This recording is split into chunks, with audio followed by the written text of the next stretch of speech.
Bom dia, boa tarde, boa noite.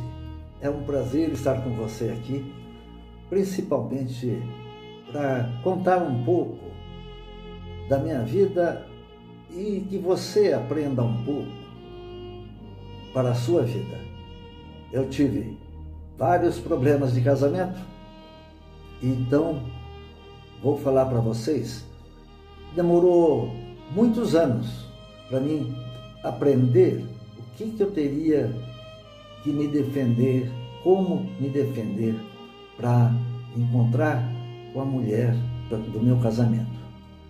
Eu então tive 3 casamentos destruídos e sofri muito, não só prejuízo emocional de ficar sem os filhos, né?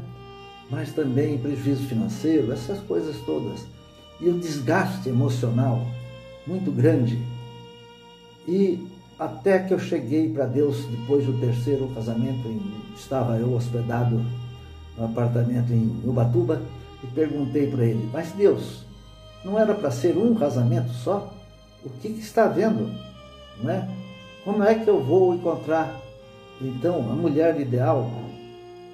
E algumas semanas depois eu consegui um livro chamado O Porquê do Ímen, cuja autora é missionária nos Estados Unidos, chamada Sheila Cooley. E aí então eu fui descobrir, fui saber, Deus mandou esse livro para mim entender o que estava acontecendo. Aí eu vou contar um pouco da história aos pedaços para vocês. Vamos começar então dos problemas principais das nossas definições. Nós precisamos aprender a considerar as definições espirituais em que o Espírito Santo confirma para nós das definições religiosas em que os dogmas das igrejas conferem para nós.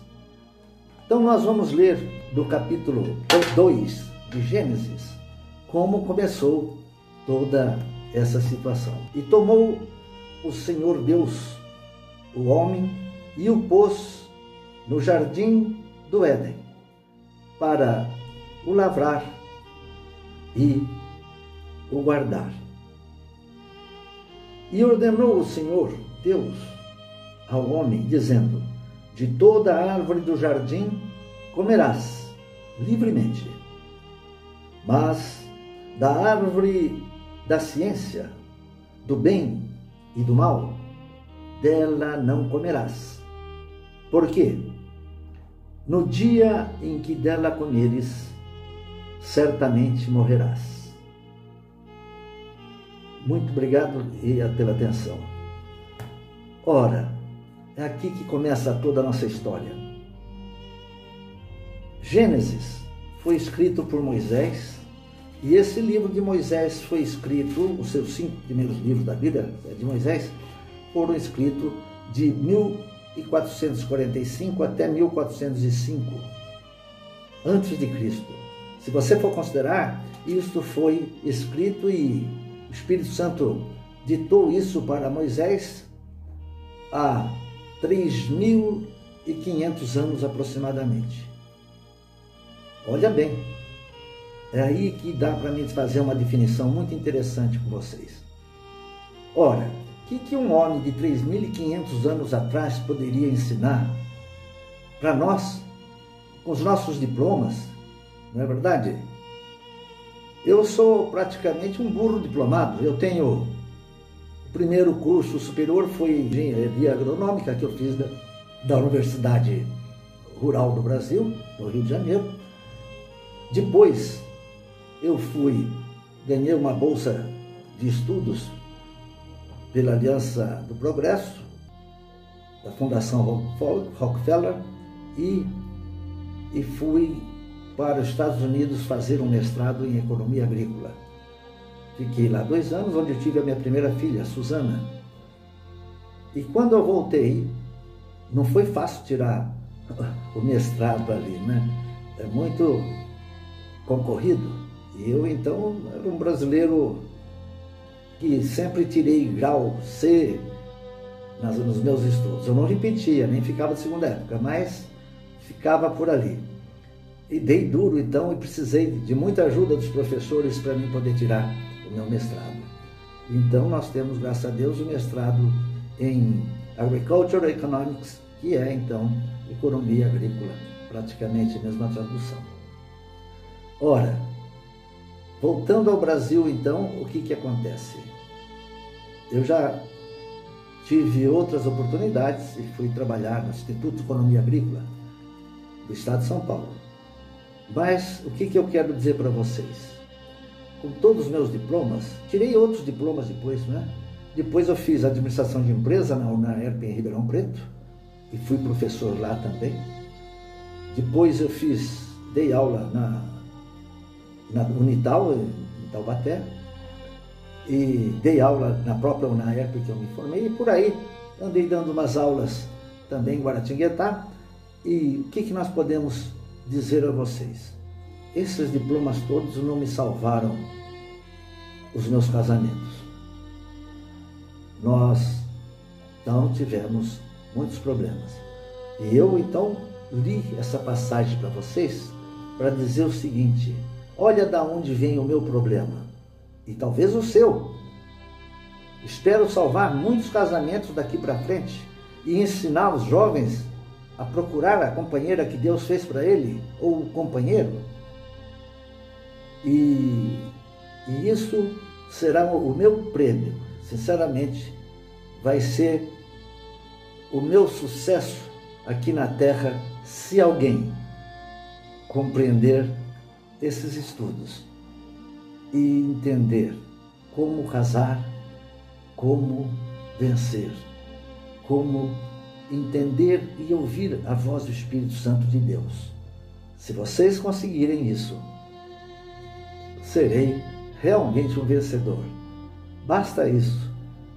Uma pessoa já seria o suficiente. Bom, então vamos ver, seguindo isso, vocês estão vendo que Deus falou que tinha as árvores, tinham a árvore da ciência do bem e do mal, e tinha a outra árvore, né, que nós podemos ver aqui, que ele falou, olha, no capítulo 2,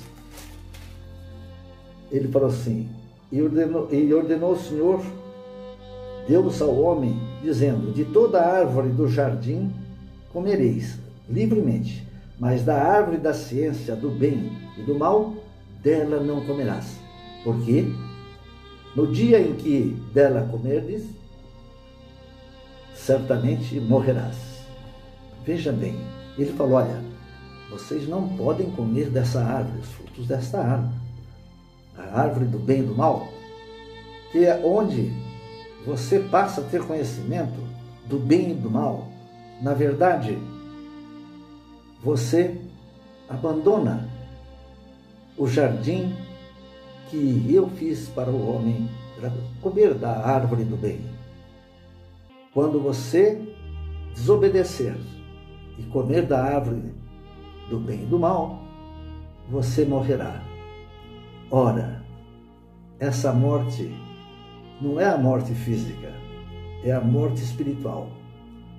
Nesse dia, ele está dizendo: você morrerá para Deus, você morrerá para a vida espiritual de Deus, você morrerá, deixará de ser meu filho, para ser o próprio Deus. A árvore do bem e do mal te dá a condição de você ser Deus. Você, sem ter nenhum superior, sem ser afiliado a Deus, sem reconhecer a existência de Deus Criador, o nosso Pai, o nosso Senhor. Assim que você não reconhece isso, porque comeu o fruto da árvore do bem e do mal, quer dizer, o pecado, você comeu o fruto da desobediência.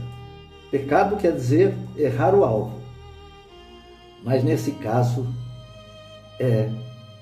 toda vez que você não seguir os conselhos de Deus, você, agindo por conta própria, você é Deus. Você não tem um Deus sobre você. Você é Deus. E aí, o que nos sobra? Nós nos tornamos um Deus da carne, da nossa carne. Agimos de acordo com o nosso cérebro, agimos de acordo com a nossa vontade. E nesse caso, nós somos esse Deus perverso que joga as criancinhas no lixo, que mata o pai e a mãe por causa de 10 reais para comprar droga. Nós passamos a ser esse Deus maligno. Enquanto nós procuramos um Satanás lá fora, na verdade, nós vamos perceber, com toda a palavra de Deus, que o homem sem Deus é realmente a fonte do mal. E isso você pode ver quando perguntar a Jesus por que seus discípulos não lavavam as mãos para comer, como a lei de Moisés. E Jesus disse: não é o que entra pela boca do homem mal prejudica o homem, é o que sai da boca e do pensamento do homem. Isso maltrata e destrói o homem. E Deus, então o que Jesus estava falando? Ele cita os pensamentos do homem. Ele cita que a mentira, o egoísmo, a inveja, o adultério, o assassinato, o roubo. E ele vai citando isso em Marcos 7:21, que é muito interessante, né? Podemos então, daqui a pouco, ler Marcos 7:21, para vocês verem quem é a fonte do mal. Deus abençoe, muito obrigado. Lembra-se então que este programa, a Bíblia Prática do Dia a Dia, é um pouco diferente e não é feito para desfazer de nenhuma religião, ao contrário. Nós temos muito prazer que todas as religiões estão fazendo essa tentativa. Espero que eu possa ajudar a todas elas para que você tenha um entendimento objetivo e possa receber o Espírito Santo em seu coração, em sua mente. Vai mudar a sua vida inteira. Pode escrever. A minha mudou. Muito obrigado. Um bom dia, uma boa tarde para você, uma boa noite. E assim que for possível, nos veremos brevemente.